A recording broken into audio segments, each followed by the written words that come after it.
चलिए दोस्तों, आज आप लोगों को हम भारतीय संविधान के अंतर्गत जो 22 भाग है, आज एक भाग समाप्त करेंगे। आज भाग 1 और इसमें अनुच्छेद 1 से 4 तक जो भी प्रावधान है, इस सभी चीज़ों के बारे में आप लोगों को हम बताएंगे। तो चलिए बिना देरी करते हुए हम शुरू करते हैं। आज का क्लास है भारतीय संविधान का भाग 1। तो सबसे पहले कुछ हम देख लेते हैं भारतीय संविधान के बारे में, कुछ जानकारी ले लेते हैं, उसके बाद हम भाग 1 शुरू करेंगे। भारतीय संविधान, देखिए भारतीय संविधान जो है, भारतीय संविधान यह बनकर तैयार कब हुआ? तो 26 नवंबर 1949 को बनकर तैयार हो गया और 26 नवंबर 1949 को लागू भी हो गया।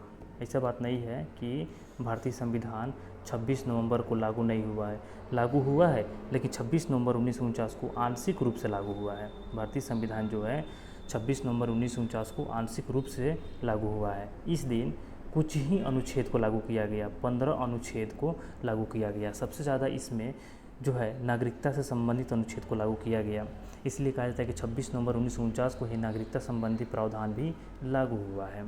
ठीक है। और दूसरा 26 जनवरी 1950 को संविधान मेन रूप से लागू हुआ, यानी कि पूर्ण रूप से कह सकते हैं, पूर्ण रूप से लागू हुआ। पूर्ण रूप से लागू कब हुआ? तो 26 जनवरी 1950 को। तो आपसे क्वेश्चन पूछेगा कि आंशिक रूप से संविधान कब लागू हुआ? तो आंशिक रूप से लागू हुआ है 26 नवंबर को। हाँ, कहेगा कि पूर्ण रूप से लागू कब हुआ? तो पूर्ण रूप से लागू हुआ है 26 जनवरी को। अब यहाँ पे देखिए, भारतीय संविधान को बनाने में 2 वर्ष 11 महीने 18 दिन का समय लगा था। ये भारतीय संविधान के अंतर्गत कुल भागों की संख्या कितना है? कुल भागों की संख्या, यानी कि कुल भाग कितने हैं? तो कुल भाग 22 है। अभी वर्तमान में कितना हो गया है? तो वर्तमान में 25 हो गया है। तो देखिए, अगर वर्तमान शब्द लगाएगा तभी 25 कहिएगा, तभी क्या कहिएगा? तभी 25 कहिएगा। अब वर्तमान शब्द नहीं लगाया, केवल बोलेगा कि भारतीय संविधान के अंदर कितने भाग हैं, तो भाग कितने हैं? तो 22 भाग हैं, याद रखिए। कुल अनुच्छेद कितने हैं? कुल अनुच्छेद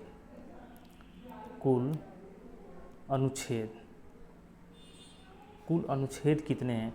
तो अनुच्छेद जो है 395 है। कुल अनुच्छेद कितने हैं? 395 है। लेकिन वर्तमान में कहेगा तो वर्तमान में लगभग 450 प्लस अभी अनुच्छेद हो चुका है। लेकिन आपसे क्वेश्चन कहेगा वर्तमान, तभी 450 प्लस मारिएगा, यानी कि 450 के आसपास जो भी ऑप्शन होगा वहीं सही होगा, याद रखिएगा। केवल नॉर्मली पूछे कि भारतीय संविधान के अंतर्गत कितने अनुच्छेद है? तो 395 है। अगला क्वेश्चन कहेगा कि कुल अनुसूची कितना है? कुल अनुसूची कितना है? तो कुल अनुसूची मूल संविधान में 8 था, अभी कितना है? तो अभी 12 है। ठीक है। तब आपसे यहाँ पे क्वेश्चन 2 तरह से पूछेगा, कहेगा कि मूल संविधान में अनुसूचियों की संख्या कितना थी? तो 8। अभी मूल संविधान में अनुसूची कितना है? तो 12 है। जब मूल शब्द लगाएगा तभी 8 लिखिएगा, वरना आपको 12 ही टिक करना है। ठीक है। चलिए अब आगे देखते हैं। तो यही जो 22 भाग हैं, 22 भाग में से पहला भाग जो है आज आप लोगों को हम बताने वाले हैं कि पहला भाग के अंतर्गत कौन सा प्रावधान है, पहला भाग के अंतर्गत अनुच्छेद कहाँ से कहाँ तक आता है। तो चलिए शुरू करते हैं। आज कौन सा शुरू करने वाले हैं? कौन सा भाग है? तो भाग 1। भाग 1 में अनुच्छेद कहाँ से कहाँ तक है? तो अनुच्छेद है अनुच्छेद 1 से लेकर के 4 तक। और भाग 1 में किसका जिक्र है? तो संघ एवं राज्य क्षेत्र, संघ एवं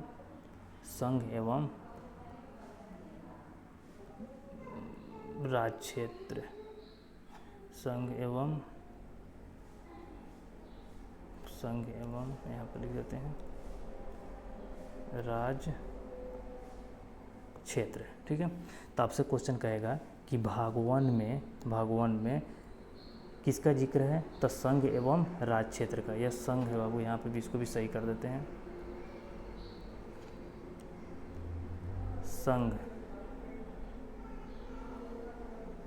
ठीक है, संघ एवं राज्य क्षेत्र।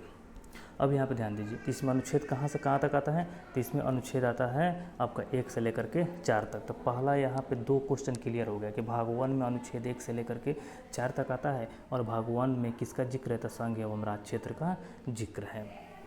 ठीक है, अब चलिए अनुच्छेद नंबर 1 देखते हैं। अनुच्छेद नंबर 1, अनुच्छेद नंबर 1 क्या कहता है कि भारत जो है ना राज्यों का संघ है। भारत क्या है, एक में कहता है कि भारत राज्यों का संघ है। भारत राज्यों का क्या है, तो संघ है। और 2 में कहता है कि भारत का जो है ना संवैधानिक नाम भारत अर्थात इंडिया है। भारत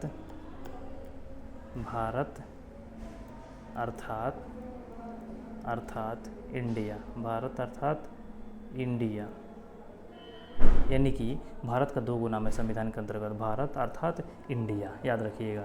एक भी किस में जिक्र है, तो भाग 1 का अनुच्छेद नंबर 1 में जिक्र है। अब यहाँ पे ध्यान दीजिए, भारत क्या है, तो भारत राज्यों का एक संघ है। यह संघ, अब आपसे क्वेश्चन कोई पूछ देगा और जिसमें जो है ना आपको दे देगा कि 1 नंबर ऑप्शन दे देगा संघ, 2 नंबर दे देगा यूनियन, 3 नंबर दे देगा परिसंघ, तो इसमें आप कंफ्यूज हो जाइएगा। तो भारत जो है ना संघ, यहाँ पे कौन सा मीनिंग है, तो यूनियन, यानी कि भारत क्या है, तो यूनियन। देखिए संघ का कितना मीनिंग होता है, एक होता है कन्फेडरेशन, कन्फीडरेशन, एक होता है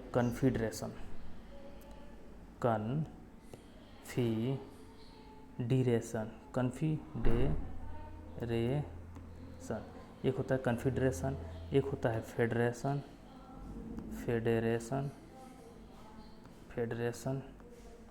और 3 में होता है यूनियन। कन्फेडरेशन का मतलब होता है परिसंघ, फेडरेशन का मतलब भी होता है संघ, और यूनियन का मतलब भी होता है संघ। ठीक है, यूनियन का मतलब क्या होता है, संघ होता है। अब यहाँ पर ध्यान दीजिए, यह परिसंघ जो है ना सबसे कमज़ोर होता है, यह थोड़ा सा कमज़ोर होता है, यह सबसे मजबूत होता है, सबसे मजबूत होता है। अब यहाँ पर ध्यान दीजिए, कन्फेडरेशन क्या होता है, तो सबसे कमज़ोर होता है। अगर जो भी देश कन्फेडरेशन है, वो जब चाहे तब वो जो है ना वहाँ उस देश के अंदर जितने भी राज्य है, वो जब चाहे तब वो राज्य उस देश से अलग हो सकते हैं। और फेडरेशन, अगर जो भी राज्य है फेडरेशन के तहत, वो उसमें भी क्या होता है, तो उसमें भी राज्य अलग हो सकते हैं। लेकिन जो देश यूनियन के तहत आते हैं वो कभी अलग नहीं हो सकते हैं। तो भारत जो है एक क्या है, एक यूनियन है, ना कि फेडरेशन या कन्फेडरेशन। तो इसीलिए ऑप्शन में अगर संघ रहे और यूनियन रहे तो आप संघ को नहीं मारिएगा, आप मारिएगा किसको, यूनियन को मारिएगा। लेकिन अगर यूनियन नहीं दे, केवल ऑप्शन में एक ही संघ है, तब क्या मारेंगे हम, तब संघ ही मारेंगे। ठीक है, इसको आप याद रखिएगा। तो सबसे कमज़ोर कौन होता है, कन्फेडरेशन, और फेडरेशन थोड़ा सा कमज़ोर होता है, और यूनियन सबसे मजबूत होता है। जैसे आप ध्यान दीजिए कि जैसे ईंट जो होता है, अगर ईंट सिंपल, अगर ईंट जो है हम सजा देते हैं, ईंट से सिंपल सजा दे रहे हैं, तो इसमें से ईंट को जब चाहे तब हम आराम से निकाल सकते हैं। तो ये हो गया कन्फेडरेशन। और ईंट जो है मसाला के साथ अगर जुड़ाई कर दे रहे हैं, मसाला के साथ अगर इसमें जुड़ाई कर दे रहे हैं, तो इसको निकालने में थोड़ा सा परेशानी होगा, मतलब ये भी निकल जाएगा। तो ये क्या हो गया, तो फेडरेशन हो गया। और उसके बाद मान लीजिए कि ईंट है, और ईंट को जो है हम जुड़ाई भी कर दिए और उसके बाद से यहाँ प्लस्तर भी कर दिए। अब इसको निकालने में क्या होगा, बहुत दिक्कत होगी, निकलेगी नहीं, मतलब फूट जाएगी, जल्दी निकलेगी नहीं। तो ये क्या है, तो ये है आपका यूनियन। तो इसको आप याद रखिएगा। जैसे अमेरिका है, अमेरिका क्या है, तो एक फेडरेशन के तहत ही है, आता है। ठीक है, अब आगे बढ़ते हैं। अब 2 नंबर अनुच्छेद क्या कहता है, देखते हैं 2 नंबर अनुच्छेद। अब चलिए अनुच्छेद नंबर 2, अनुच्छेद नंबर 2 क्या कहता है, तो अनुच्छेद नंबर 2 कहता है कि संसद जो है विदेशी राज्य को मिला सकता है, संसद विदेशी राज्य को मिला सकता है, संसद विदेशी राज्य को विदेशी राज्य को मिला सकता है, मिला सकता है। अब यहाँ पे एक शब्द आया संसद, संसद के अंतर्गत कौन कौन आता है, तो संसद के अंतर्गत आएगा लोकसभा प्लस राज्यसभा, राज्यसभा अब प्लस होता है राष्ट्रपति, राष्ट्रपति। अगर कोई कानून अगर बनाया जाता है तो पहले लोकसभा में जाता है या पहले राज्यसभा में जाता है। ये दोनों में से जब हो जाएगा, जैसे लोकसभा में गया तो लोकसभा में से कहाँ जाएगा, राज्यसभा में। राज्यसभा जैसे पारित कर देगा तो उसके बाद किसके पास जाएगा, तो राष्ट्रपति के पास जाएगा। अब राष्ट्रपति जो है उस पर साइन करते हैं कि नहीं करते हैं, ये राष्ट्रपति के ऊपर डिपेंड करता है, ठीक है। लेकिन जब संसद विदेशी राज्य को मिलाता है तो उसमें राष्ट्रपति जो है कोई हस्तक्षेप नहीं करते हैं, रोक टोक करेंगे ही नहीं। बताइए कि अगर किसी देश को अगर अपने देश से मिलाना है तो राष्ट्रपति उसमें काहे हस्तक्षेप करेंगे, रोकेंगे तो नहीं रोकेंगे, ठीक है। तो संसद इसमें उतना जो है ना राष्ट्रपति को महत्व भी नहीं देता है, ठीक है। राष्ट्रपति से बस पूछ लेता है, बोल देता है कि हाँ हम जा रहे हैं दूसरे राज्य को अपने देशों में मिलाने, बस उसके बाद वो चला जाता है। तो अब देखिए इसी के तहत आपको एग्जाम्पल हम दे देते हैं कि 16 महीने पहले देख लेते हैं 35वां संविधान संशोधन, 35वां संविधान संशोधन 1974 के तहत जो है 1974 के तहत सिक्किम को सहराज बनाया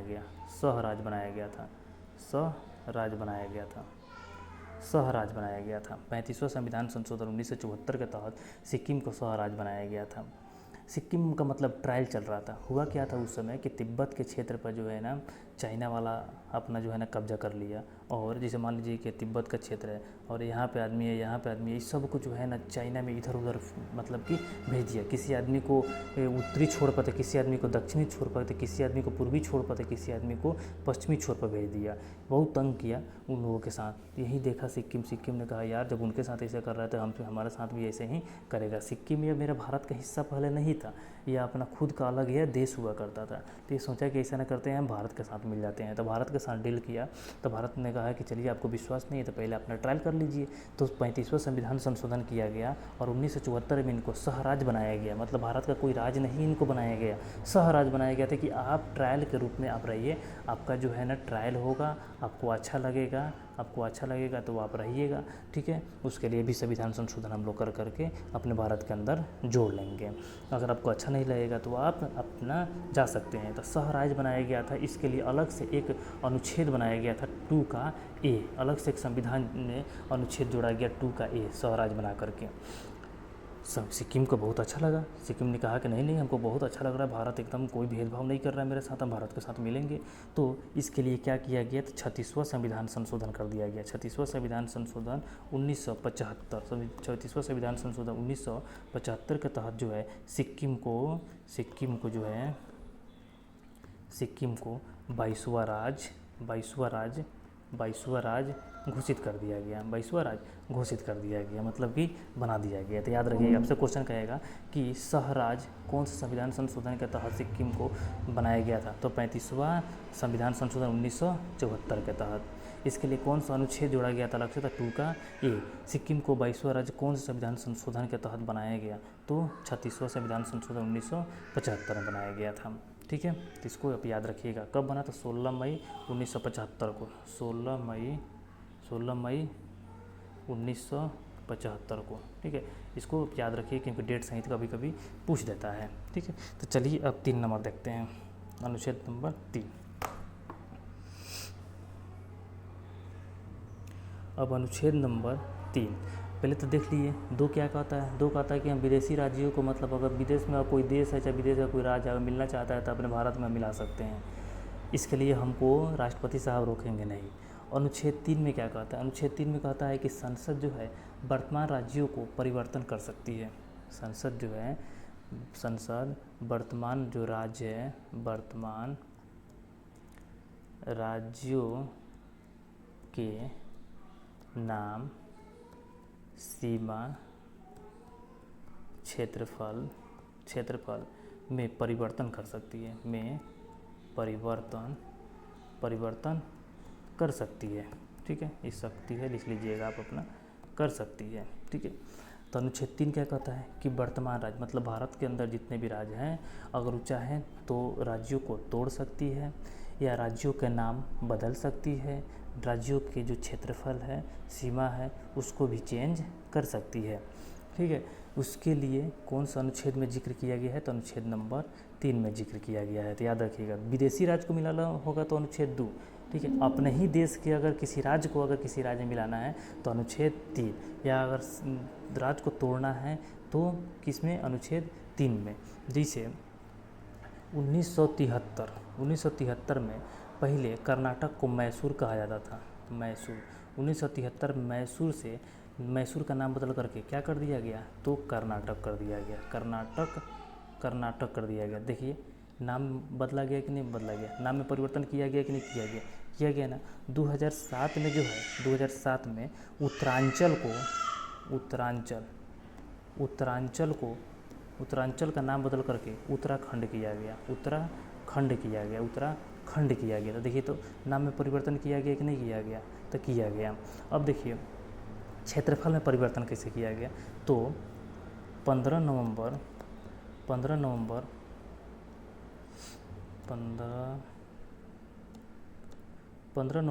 2000 ईस्वी को बिहार से कौन अलग हो गया, तो झारखंड अलग हो गया, 46% क्षेत्रफल लेकर के। तो देखिए 46% क्षेत्रफल लेकर, क्षेत्रफल में परिवर्तन हुआ कि नहीं हुआ, पहले बिहार का हिस्सा हुआ करता था झारखंड, और 15 नवंबर 2000 ईस्वी को क्या हो गया, तो बिहार से झारखंड अलग हो गया। ठीक है, तो देखिए इसमें भी परिवर्तन, यानी कि कहता है अनुच्छेद 3 कि राज्यों के नाम बदल सकते हैं। ठीक है, नाम बदल दिया, सीमा में चेंजिंग कर सकते हैं, क्षेत्रफल में परिवर्तन कर सकते हैं, लेकिन इसमें जो है, इसमें राष्ट्रपति कुछ मतलब बाधा नहीं डालेंगे, राष्ट्रपति बाधा डालेंगे ही नहीं, ना राज्य बाधा डालेगा। अगर मान लीजिए कि किसी राज्य को अगर तोड़ना है, जैसे बिहार से झारखंड अलग हुआ, तो सबसे पहले संसद क्या करेगा, तो बिहार के पास एक लिखित भेजेगा, बोलेगा कि हम तुम्हारा राज्य को क्या कर रहे हैं, तोड़ रहे हैं। अगर वह राज्य जो है ना, अगर मान लिया, स्वीकार कर लिया तो सही है, अगर स्वीकार नहीं भी किया तो कोई दिक्कत नहीं है, मतलब नगण्य अधिकार दिया गया है इसमें राज्य को, और उसको जो है ना फाइनली झारखंड को अलग कर दिया गया। मतलब कि किसी राज्य को तोड़ना है तो राज्य को तोड़ने के लिए उस राज्य के जो संसद है, मतलब विधानमंडल, उसको नगण्य जो है ना अधिकार दिया गया है, वो इसमें हस्तक्षेप नहीं कर सकती है। चलिए अब देखते हैं अनुच्छेद 4, 3 समझ में आ गया। अब देखेंगे अनुच्छेद 4।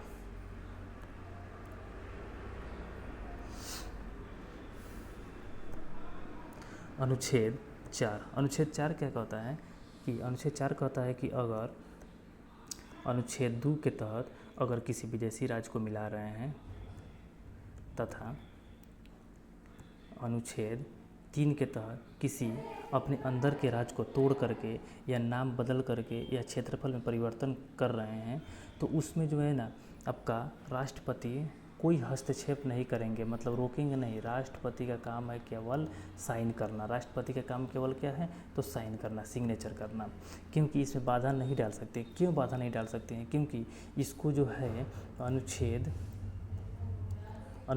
368 से बाहर रखा गया है, 368 के बाहर रखा गया है।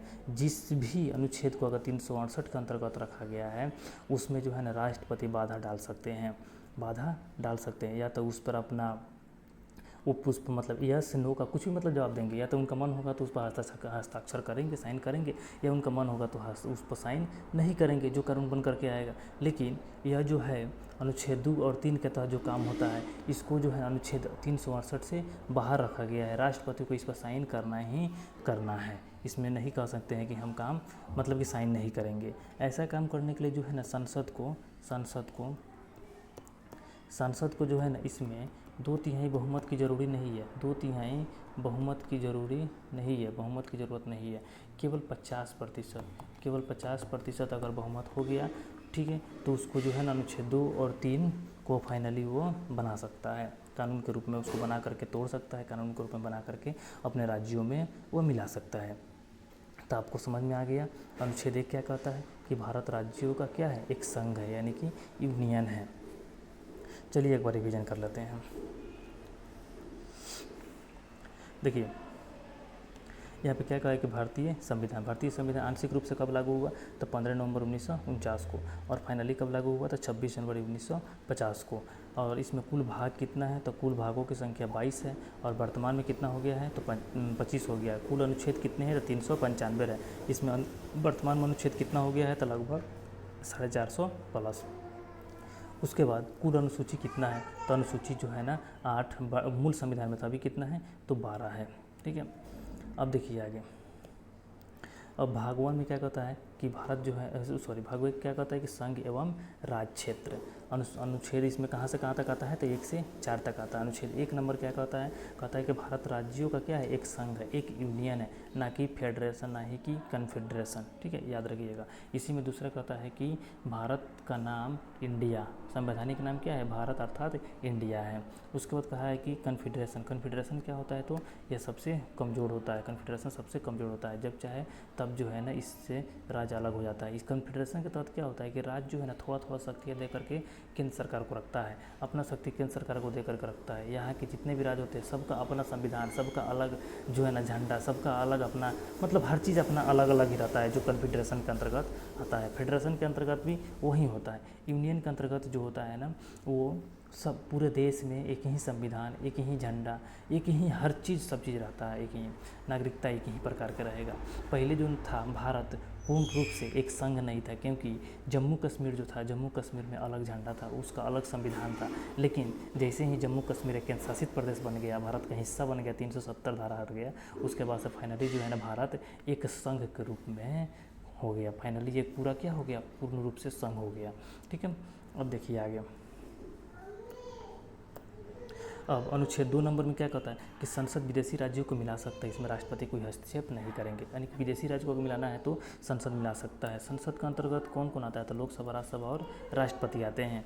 देखिए इसी के तहत जो है ना सिक्किम एक अलग देश हुआ करता था, तो सिक्किम को जो है ना अपने देश का हिस्सा बनाया गया था। सबसे पहले इसको सहराज बनाया गया था। 35वां संविधान संशोधन 1974 के तहत इसको सहराज बनाया गया था। मतलब ट्रायल दिया जा रहा था कि आओ तुम देख लो कि हाँ तुम्हारे साथ हम लोग क्या कर रहे हैं, भेदभाव कर रहे हैं कि नहीं कर रहे हैं। और सहराज बना करके जो है ना इसको अनुच्छेद 2 के ए में रखा गया ट्रायल के रूप में। जिससे ट्रायल इसका फाइनल हुआ, ठीक है, सिक्किम खुश हो गया कि नहीं हमारे साथ कोई भेदभाव नहीं हो रहा है। तो वो तभी जो है ना 36वां संविधान संशोधन करके 1975 में 16 मई 1975 को सिक्किम को 22वां राज्य घोषित कर दिया गया, ठीक है। चौथा में क्या कहता है कि वर्तमान राज्यों का नाम सीमा क्षेत्र में परिवर्तन कर सकते हैं। जैसे 1973 में मैसूर का नाम बदल करके क्या कर दिया गया, तो कर्नाटक कर दिया गया। 2007 में उत्तरांचल का नाम बदल कर क्या कर दिया गया, उत्तराखंड कर दिया गया। और 15 नवंबर 2000 ईस्वी को बिहार से झारखंड को क्या कर दिया गया, तो अलग कर दिया गया, ठीक है। अनुच्छेद 4 क्या कहता है कि अनुच्छेद 2 और अनुच्छेद 3 का अगर काम हो रहा है तो उसमें राष्ट्रपति कोई बाधा नहीं डालेंगे, चुपचाप वो क्या करेंगे,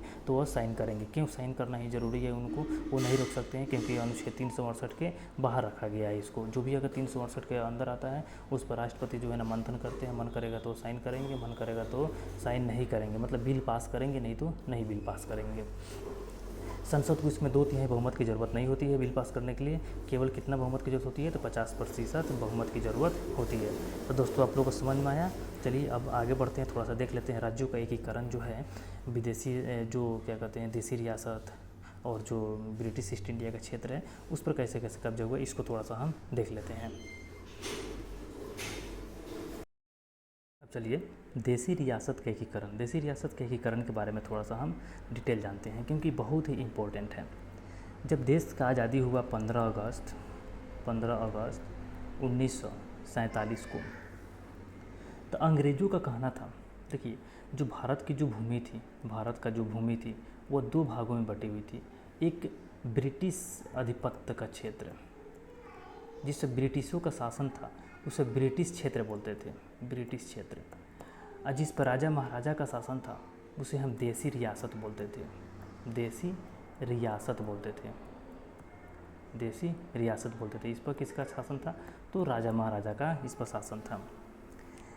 तो जब ब्रिटिश जब हमारा देश को आज़ाद करके जब वो जाने लगा तो बोला कि भाई ब्रिटिश क्षेत्र तो मेरा है, हम तो जा रहे हैं, तो ये तो आपको सौंप करके जा ही रहे हैं, ये तो सौंप दिया। लेकिन जो देसी रियासत है उस देसी रियासत में बोला कि जिसको भी अपना अलग देश बनाना है, देसी रियासत को बोला कि जिसको अलग देश बनाना है वो अपना अलग देश बना ले, जिसको पाकिस्तान में मिलना है वो पाकिस्तान में मिल जाए, जिसको इंडिया में मिलना है वह इंडिया में मिल जाए। अब यहाँ पे लोचा बहुत फंस गया। पाकिस्तान में जो है 13 देसी रियासत मिल गया, उसमें पाकिस्तान, बांग्लादेश और बांग्लादेश दोनों हिस्सा था। पाकिस्तान कहें। बांग्लादेश को पहले पूर्वी पाकिस्तान बोलते थे और जो अभी का पाकिस्तान है उसे पश्चिमी पाकिस्तान बोलते थे। तब पाकिस्तान में कितने देसी रियासत मिल गया? तो 13 देसी रियासत, और बच गया 552 देसी रियासत। टोटल देसी रियासत कितना था? तो 565 था, जिसमें से 13 जो है पाकिस्तान में मिल गया, और 552 जो है वह उसमें से 3 जो है 552 में से 3 वो बोला कि नहीं, 3 में से बोला कि कोई बोल रहा है कि हम अलग देश बनाएंगे, कोई बोल रहा है कि हम जो है अपना पाकिस्तान के साथ मिल जाएंगे, तो कोई कुछ मतलब ऐसे ही बोल रहा था। अब सबसे बड़ा लोचा फंस गया कि भाई ये 552 जो देसी रियासत है इसको मिलाएंगे कैसे? अब इसको मिलाने के लिए जो है इसके लिए एक संगठन का गठन किया गया, देसी रियासत मंत्रालय का गठन किया गया। देसी रियासत को मिलाने के लिए देसी रियासत मंत्रालय का गठन किया गया, मंत्रालय का गठन किया गया। किसके लिए? तो 552 को देश, क्योंकि 13 तो पाकिस्तान के हिस्सा में चला गया था, तो उसके लिए तो कुछ पूछना ही नहीं है। 552 देसी रियासत को भारत में कैसे मिलाया जाए? अब यह सबसे बड़ा यह झंझट पैदा हो गया था। तो इसके लिए देसी रियासत मंत्रालय का गठन हुआ, जिसमें सबसे बड़ा योगदान किनका था? तो सरदार पटेल का, सरदार पटेल का, सरदार पटेल का था। इनका सहयोग जो है 2 आदमी और किए थे। एक थे, इनका सहयोग कौन कौन किया था? तो वीपी मेनन किए थे, और दूसरा इनका सहयोग कौन किए थे? तो माउंटबेटन किए थे, माउंटबेटन। तब से कहेगा कि 552 जो देसी रियासत था उसको मिलाने के लिए इसमें किसकी भूमिका थी? तो सरदार पटेल, वीपी मेनन और माउंटबेटन। सबसे महत्वपूर्ण योगदान इसमें किसका था? तो सरदार पटेल का था। सरदार पटेल को जो है भारत को राजनीतिक तथा भौगोलिक तौर पर एक सूत्र में बांधने का श्रेय सरदार पटेल को जाता है। मतलब कि राजनीतिक और भौगोलिक तौर पर एक सूत्र में बांधने का यह काम कौन किया? तो सरदार पटेल ने किया। जिस कारण सरदार पटेल को जो है ना भारत का बिस्मार्क भी कहते हैं, भारत का बिस्मार्क। तब से क्वेश्चन कहेगा कि भारत का बिस्मार्क किसे कहते हैं? तो सरदार पटेल को कहते हैं। सरदार पटेल के जन्म दिवस पर जो है ना राष्ट्रीय एकता दिवस, इनका जन्म 31 अक्टूबर को हुआ था, और इस दिन जो है ना हम राष्ट्रीय एकता दिवस के रूप में मनाते हैं, राष्ट्रीय एकता दिवस के रूप में हम मनाते हैं। इस चीज़ को याद रखिएगा। तब से कहेगा कि हम राष्ट्रीय एकता दिवस के रूप में क्यों मनाते हैं? तो इस दिन जो है ना सरदार पटेल का जन्म हुआ था, और यह भौगोलिक और राजनीतिक तौर पर जो है ना एक सूत्र में बांधने का काम किया था सरदार पटेल ने, इसलिए इनके जन्म तिथि पर हम राष्ट्रीय एकता दिवस के रूप में मनाते हैं। तो ये तो हो गया। तो 552 जो देसी रियासत था इसको जोड़ने का काम 3 आदमी को मिला, सरदार पटेल, वीपी मेनन और माउंटबेटन के। अब देखिए इसमें कैसे कैसे ज्वाइन हुआ, तो इसको हम थोड़ा सा देखते हैं। 552 देसी रियासत में से 549 देसी रियासत को जो है भारत में मिला लिया गया, लेकिन 3 देसी रियासत ऐसे था जो मानने के लिए तैयार नहीं था। सबसे पहला हैदराबाद। देखिए हैदराबाद जो है सबसे बड़ा देसी रियासत है, इसको भी याद रखिएगा। कहेगा कि सबसे बड़ा देसी रियासत कौन था? तो हैदराबाद था। तो हैदराबाद जो है अलग देश बनाना चाहता था। 2 में है जम्मू कश्मीर, यानी कि जम्मू कश्मीर,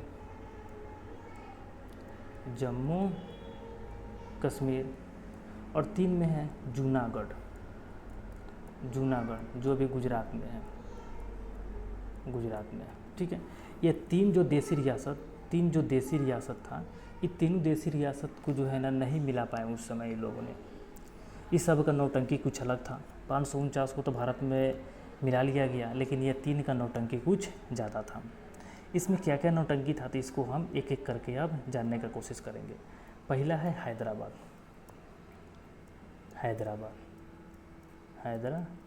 ये सबसे बड़ा देसी रियासत था। हैदराबाद जो है ना ये अलग देश बनाना चाहता था, अलग देश, क्योंकि भाई फ्री मिला था देसी रियासत को, कि जिसको मन करे वो अलग देश बना ले, जिसको मन करे वो भारत में मिल जाए, जिसको मन करे वो पाकिस्तान में मिल जाए। तो हैदराबाद जो है अलग देश बनाना चाहता था, अलग देश बनाना चाहता था। अब यहाँ पे बहुत लोचा हो गया, भाई हैदराबाद एकदम बीच में है। अब इसमें दिमाग लगा दिए कौन? तो सरदार पटेल। कहें कि बाबू तुम तो अलग देश तो नहीं बना सकते हो। यहाँ पे क्या हुआ कि पुलिस कार्रवाई हुआ, पुलिस कार्रवाई, पुलिस को वहाँ पे भेजा गया, चौकस कुटाई किया गया वहाँ के लोगों को। और पुलिस के भेष में वो गया कौन था? तो सैनिक गया था। चौकस वहाँ पे कुटाई हुआ, सब मान गया सब। फिर उसके मुंह से नहीं निकला कि हम अलग देश बनाएंगे। यह जो ऑपरेशन चला था, किस ऑपरेशन के तहत पुलिस कार्रवाई या सैनिक कार्रवाई हुआ था? तो ऑपरेशन पोलो के तहत जो है ना हैदराबाद को शांत कर दिया गया और हैदराबाद को जो है भारत का हिस्सा बना दिया गया। तो अब कितना हो गया? तो 550 हुआ, देसी रियासत भारत में मिल गया। अब खेला हुआ तो जूनागढ़ के साथ। तो चलिए जूनागढ़ का थोड़ा सा हम देख लेते हैं। ये जूनागढ़ कहाँ पड़ता है? तो ये पड़ता है आपका गुजरात में। यहाँ का जो शासक था, शासक मुस्लिम था। यहाँ का शासक मुस्लिम था। यहाँ के जनता जो थी, अधिकांश जनता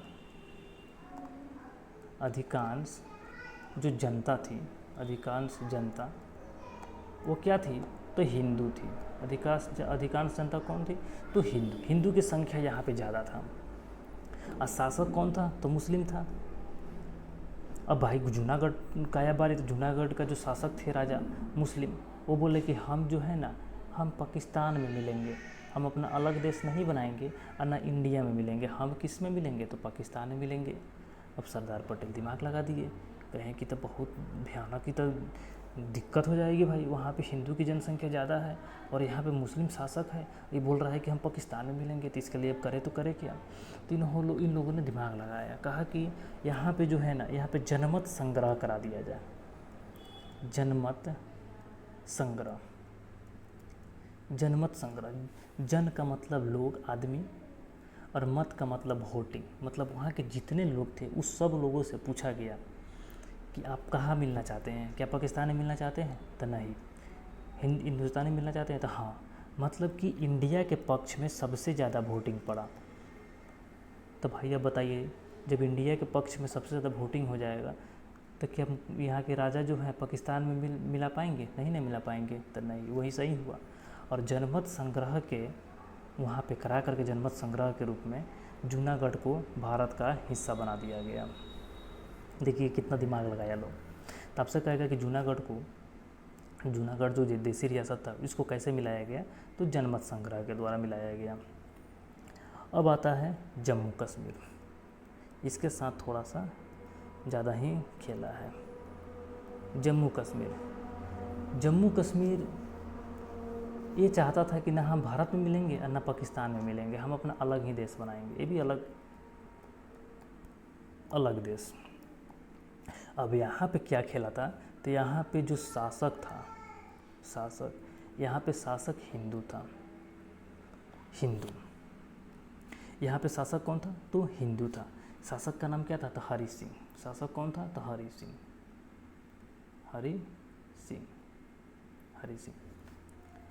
कौन वंश का शासन था? तो डोगरा वंश का। डोगरा वंश का शासन था। डोगरा वंश के शासन था और शासक कौन था? तो हरि सिंह था। यह एक क्या था? तो एक हिंदू था। और यहाँ के जो जनता थी,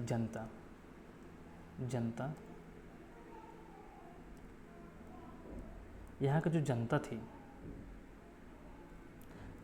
यहाँ पे मुस्लिम ज़्यादा थी। मुस्लिम यहाँ पे जनता सबसे अधिक क्या थी? मतलब जनता की संख्या मुस्लिमों की थी। अब यहाँ पे दिमाग लगाया लो कि अगर हम जूनागढ़ की तरह यहाँ पे करते हैं तो फिर यहाँ पे दिक्कत हो जाएगी, क्योंकि यहाँ मुस्लिमों की संख्या ज़्यादा है, तो यहाँ पे जनमत संग्रह हम लोग नहीं कराएंगे। लेकिन यह मानने को तो तैयार नहीं था। ये बोला कि हम तो भाई भारत में मिलेंगे नहीं, हम पाकिस्तान में भी नहीं मिलेंगे, हम अपना अलग देश बनाएंगे। तो छोड़ दिया लोग इसको, जम्मू कश्मीर को। लेकिन पाकिस्तान 20 अक्टूबर 20 अक्टूबर 1947 को घुसपैठी को भेज दिया। कहाँ? जम्मू कश्मीर में। घुसपैठी सैनिक के रूप में घुसपैठी को भेज दिया जम्मू कश्मीर में। अब जैसे ही डोगरा वंश के जो शासक थे हरि सिंह, इनको पता लगा कि हमारे ऊपर जो है ना पाकिस्तानी घुसपैठियों का अटैक हो गया है और पाकिस्तानी घुसपैठी यह कब्जा कर लेंगे जम्मू कश्मीर के ऊपर, तो ये दौड़े दौड़े कहाँ पे गए? तो दिल्ली में गए, जवाहरलाल नेहरू के पास। ये नेहरू के पास गए और नेहरू से बोले कि नेहरू साहब हमको बचा लीजिए। नेहरू साहब ने कहा कि हम क्यों बचाएंगे? तुम तो बोल रहे हो कि हम अपना अलग देश बनाएंगे, तो जाओ तुम अपना देश बनाओ, हम क्यों तुमको। नहीं, हम पाकिस्तान में मिलना नहीं चाहते हैं क्योंकि वहाँ पर मुस्लिम की बहुलता ज़्यादा है, ठीक है, इसलिए जो है ना हम भारत में ही मिल जाएंगे। तो बोले कि तुम भारत में मिल जाओ, हम तो चाहते हैं कि भारत में मिल जाओ, इसके लिए जो है ना तुम सबसे पहले हम तुमको बचाएंगे, तभी उसी शर्त पे, क्योंकि अभी पहले बचा देंगे तो फिर बाद में तो जो है ना तुम चाल चल देगा, कहेगा कि हम नहीं मिलेंगे भारत में। तो सबसे पहले करो क्या कि तुमको साइन करना पड़ेगा, ठीक है। क्या करना पड़ेगा? तो साइन करना पड़ेगा। विलय पत्र पर तुमको क्या करना पड़ेगा? तो साइन करना पड़ेगा विलय पत्र पर। और विलय पत्र पर साइन हरि सिंह ने कब किया? तो 26 अक्टूबर 1947 को।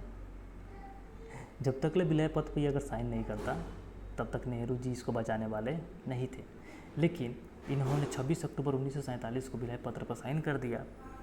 तब इन्होंने अपने फौजियों को ऑर्डर दिया कि यार देखो जा कर के जम्मू कश्मीर में कौन है जो अपने देश में, अपना देशी रियासत में अटैक किया है।